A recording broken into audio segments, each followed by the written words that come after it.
Hello everyone, नमस्ते प्यारे बच्चों। आज मैं आपको साझेदारों के पूंजी खाते के बारे में बताऊंगी। फर्म में साझेदारों से संबंधित व्यवहारों को हिसाब किताब की पुस्तकों में लेखा उनके पूंजी खाते के माध्यम से किया जाता है। अर्थात साझेदारों के पूंजी खाते में ही उनके द्वारा लाई गई नगद पूंजी, माल, अतिरिक्त पूंजी, ऋण, आहरण, लाभ, पूंजी पर ब्याज, आहरण पर ब्याज, वेतन, कमीशन, बोनस आदि की प्रविष्टियां की जाती हैं। पूंजी खाते रखने की विधि। साझेदारों में पूंजी खाते रखने की दो विधियां हैं। पहला स्थायी पूंजी खाता, दूसरा परिवर्तनशील पूंजी खाता। स्थायी पूंजी खाता, जिसे हम फिक्स्ड कैपिटल अकाउंट कहते हैं।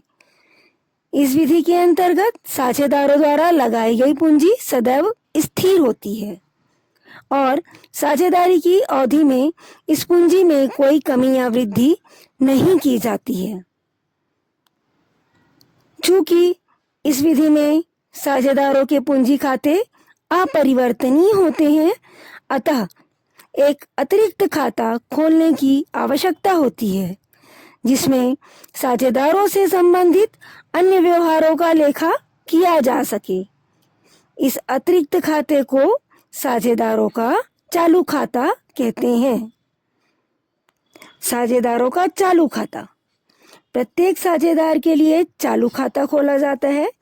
इस खाते में साझेदारों द्वारा फर्म में लगाई गई पूंजी को छोड़कर अन्य समस्त व्यवहारों का लेखा किया जाता है, जैसे पूंजी पर ब्याज, आहरण, आहरण पर ब्याज, वेतन, लाभ हानि आदि का लेखा। चालू खाते में इस तरह से विभिन्न लेखा करने से इस खाते का शेष बदलते रहता है, परंतु इस परिवर्तन का पूंजी खाते पर कोई प्रभाव नहीं होता। इस प्रकार से पूंजी खाता स्थिर रहता है।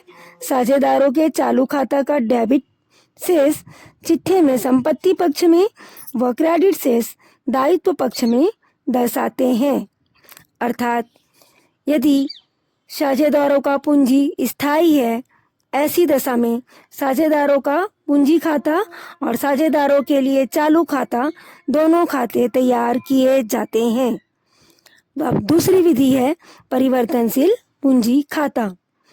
परिवर्तनशील पूंजी खाते में साझेदारों के समस्त व्यवहार का लेखा एक ही खाते, उनके पूंजी खाते में ही किया जाता है।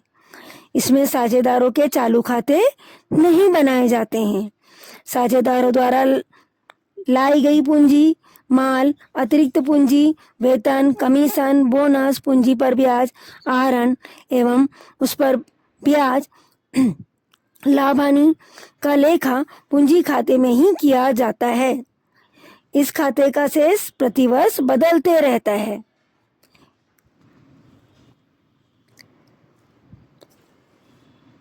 अब मैं अगले टॉपिक पर आपको बताऊंगी पूंजी खाते एवं स्थायी पूंजी खाते एवं परिवर्तनशील पूंजी खाते में अंतर।